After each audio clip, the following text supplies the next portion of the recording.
This is one of the most important videos I've ever made. Have you ever had a brilliant idea in your mind, but when you went to explain it, the words just fell flat? Or that frustrating feeling in a relationship where, no matter what you say, you feel like you're talking to a brick wall?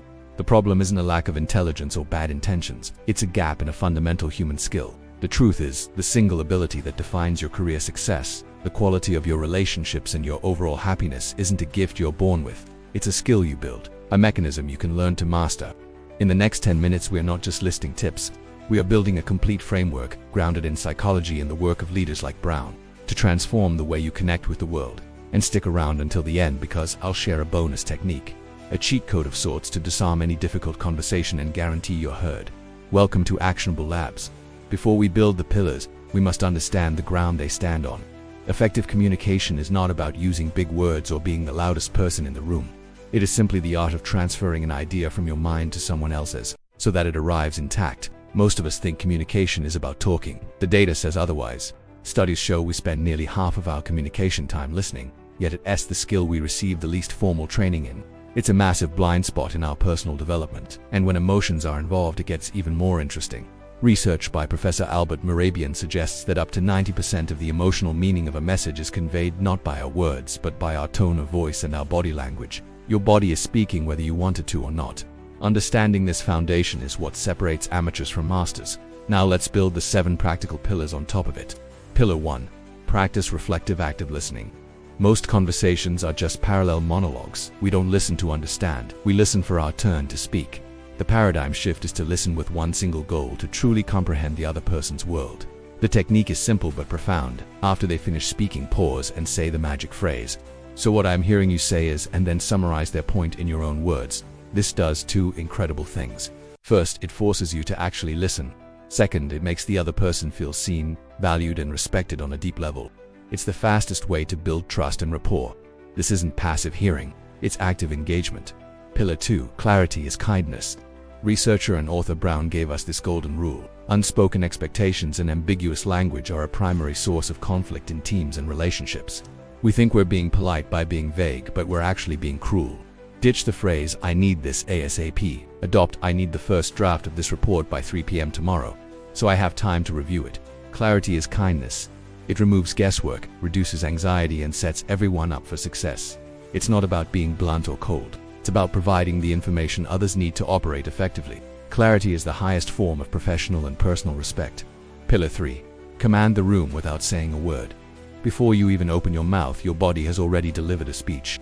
Social psychologist Amy Cuddy's research on power posing shows that adopting an expansive open posture can actually change your hormonal state, making you feel more confident, shoulders back, chin up. During a conversation, maintain eye contact for 2-3 seconds at a time. Use open palm gestures, a universal sign of honesty and cooperation.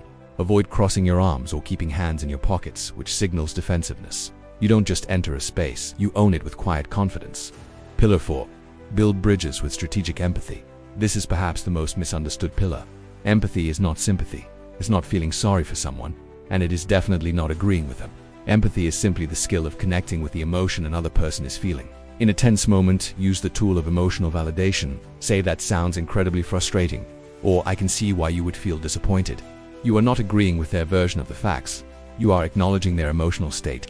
This is the ultimate de-escalation tool. It instantly lowers defenses and opens the door for collaborative problem solving because the person finally feels heard. Pillar 5. Create dialogues with open-ended questions. Yes or no questions are conversational dead ends. They lead to interrogations, not conversations. Open-ended questions are invitations.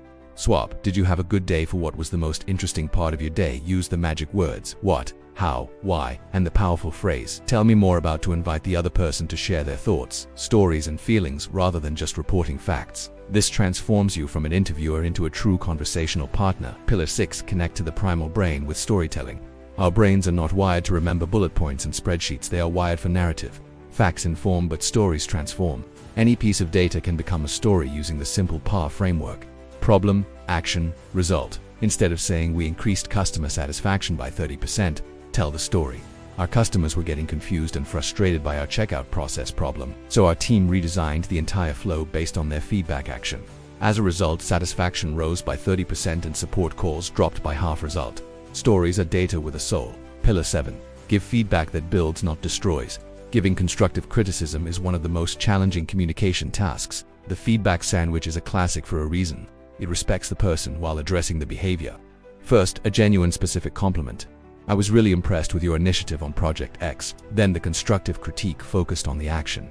One area to elevate it would be to double-check the data on slide 3. Finally, a vote of confidence. I'm sure with that tweak your next presentation will be unbeatable. This structure makes the feedback digestible and actionable rather than feeling like a personal attack. It preserves the relationship while improving performance. And now the bonus technique I promised. The golden rule of arguments inspired by Stephen Covey. In any difficult conversation or disagreement, the rule is this. You are only allowed to make your point after you have summarized the other person's point so accurately that they look at you and say that's right. This simple rule forces you to practice every pillar we've discussed. You must listen actively, you must demonstrate empathy, and you must communicate your understanding with clarity. It transforms adversaries into problem-solving partners. Mastering communication is a lifelong journey, but by focusing on these core pillars, you'll be operating at a level far above average. Your challenge is this. Pick one pillar and practice it intentionally in the next 24 hours. It summarizes all 7 pillars with plug-and-play phrases for each situation. It's completely free. Click the first link in the description to download it now from actionableself.com. If this guide was valuable, show your support by hitting that subscribe button. Here at Actionable Labs, we deliver a practical masterclass for your development every single week. Practice with intention. See you in the next one.